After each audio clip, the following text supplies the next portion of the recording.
দেশের রাজনীতিতে গত ২.৫ বছরে ঘটেছে অনেক নাটকীয় ঘটনা।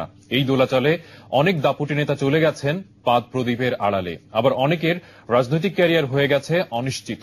এ নিয়ে সাজানো হয়েছে সাক্ষাৎকার ভিত্তিক ধারাবাহিক প্রতিবেদন। সেনাবাহিনী নিয়ন্ত্রিত তত্ত্বাবধায়ক সরকারের বিগত ২ বছর সময়কালকে শ্রেষ্ঠ সময় বলে অভিহিত করেছেন সাবেক রাষ্ট্রপতি হুসেইন মোহাম্মদ এরশাদ। বললেন, গণতান্ত্রিক ব্যবস্থার জন্য দেশ এখনো প্রস্তুত নয়। দেশ টিভির সঙ্গে এক সাক্ষাৎকারে তিনি একথা বলেন। জানালেন, আবারও রাষ্ট্রপতি হওয়া তার জীবনের একটি শখ। শারমিন শামসের রিপোর্ট। সেনাপ্রধান থেকে রাষ্ট্র ক্ষমতা দখল, দীর্ঘ ৯ বছর দেশ শাসন। সাবেক সামরিক একনায়ক এইচ.এম. এরশাদ রাজনীতির অঙ্গনে সবসময়ই ছিলেন বিতর্কিত। এরপরও প্রধান প্রধান রাজনৈতিক দল বা জোট তার কাছে ছুটে গিয়েছে ভোটের জন্য ক্ষমতা ভাগাভাগি করতে।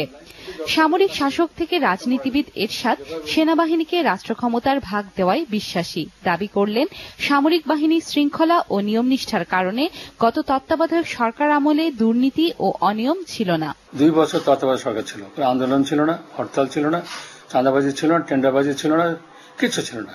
কেন? পিছনে আর্মি ছিল বলে। এখন আর্মি নেই, গণতান্ত্রিক সরকার হয়েছে, কার ভয়ভীতি নেই, যা খুশি তারা করতে পারেন। আমাদের দেশে গণতন্ত্রের যে রূপ আমরা দেখেছি সেটা বিভৎস রূপ।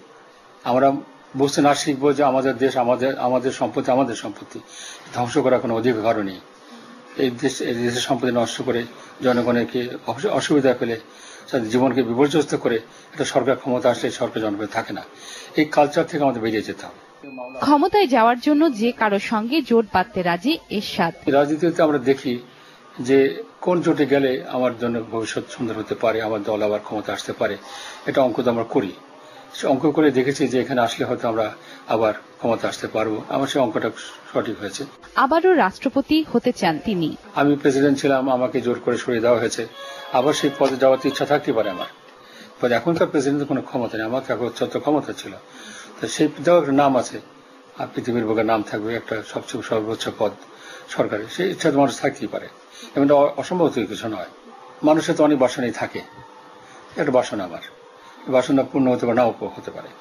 শারমিন শামস, দেশ টিভি, ঢাকা।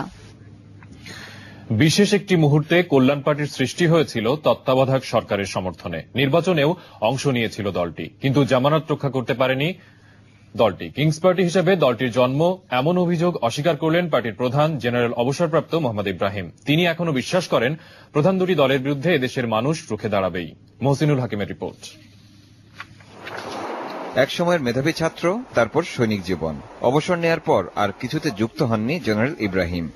সেনা সমর্থিত তত্ত্বাবধায়ক সরকারের সময় যখন প্রধান রাজনৈতিক দলগুলো চাপের মধ্যে, তখন রাতারাতি তার নেতৃত্বে সৃষ্টি হয় বাংলাদেশ কল্যাণ পার্টির। তারপর নির্বাচনে অংশ নিয়ে ব্যাপক ভরাডুবি। টিভি টকশোর নিয়মিত মুখ থেকে রাজনৈতিক নেতা হয়ে ওঠা সাবেক এই সেনা কর্মকর্তা বললেন, তার স্বপ্ন স্বপ্নই থেকে গেছে। Change we need, change we cannot. পরিবর্তন আমাদের দরকার, কিন্তু পরিবর্তন আমরা পারবো না। এই কথাটা আমি অত্যন্ত বেদনার সঙ্গে দেশবাসীর সামনে তুলে ধরলাম। তিনি এখনো আশা করেন কোনো এক সময় তার দল গ্রহণযোগ্যতা পাবে। ৮ মাসে একটা গ্রহণযোগ্য কেমনে হবে?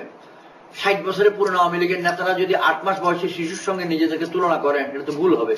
অথবা ৩০ বছর বয়সী ৩১ বছর বয়সী বিএনপি, অথবা ২৪ বছর বয়সী জাতীয় পার্টি, এটা তো ভুল হবে। এটা তো সাংঘাতিক রকমের ভুল। একটা দল তো একটা জেলাতেই পরিচিতি পেতে 3-4 বছর লেগে যায়।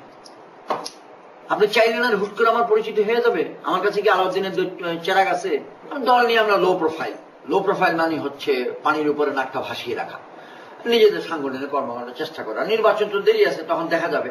তার ধারণা, দেশের মানুষ একদিন বড় দল দুটির বিপক্ষে রুখে দাঁড়াবে। ওনারা 4 বার করে ক্ষমতায় ছিলেন, 4 বার করে বাংলাদেশকে লুটে পুটে চেটে সব পরিষ্কার করে গিয়েছেন। এর উত্তর তো কোনোদিন কেউ চায় নাই। যেদিন চাইবে সেদিন হিসাব দেওয়া খবর আছে। ব্ল্যাকট্রেইন ভাষায় বলতে চাই, তত্ত্বাবধায়ক সরকারের সঙ্গে আঘাত করে নয়, নিজের বিবেকের তাড়নায় নিজের রাজনীতিতে এসেছি। চেষ্টা করবো, পাল্টে পারবো না, পাল্টে নেই। সেনা সমর্থিত তত্ত্বাবধায়ক সরকারের সময় কিংস পার্টি হিসেবে কল্যাণ পার্টির সৃষ্টি, এমন অভিযোগ যথারীতি অস্বীকার করলেন তিনি। অভিযোগ আনাটি স্বাভাবিক এবং তাদের অধিকার আছে, কিন্তু সত্য নয়। সে সময় তারা দল করতে চেষ্টা করেছে, সেই দল আমার ঠানা। আমি তাদের থেকে কোনো আনুকূল্য নেই, কোনো পরামর্শ নেই। আমাকে পরামর্শ দেওয়ার যোগ্যতা তাদের ছিল না, এটা আমি বিনয়ের সঙ্গে বলতে চাই। মহসিনুল হাকিম, দেশ টিভি, ঢাকা। এবার বিরতি, ফিরে এসে আরো থাকছে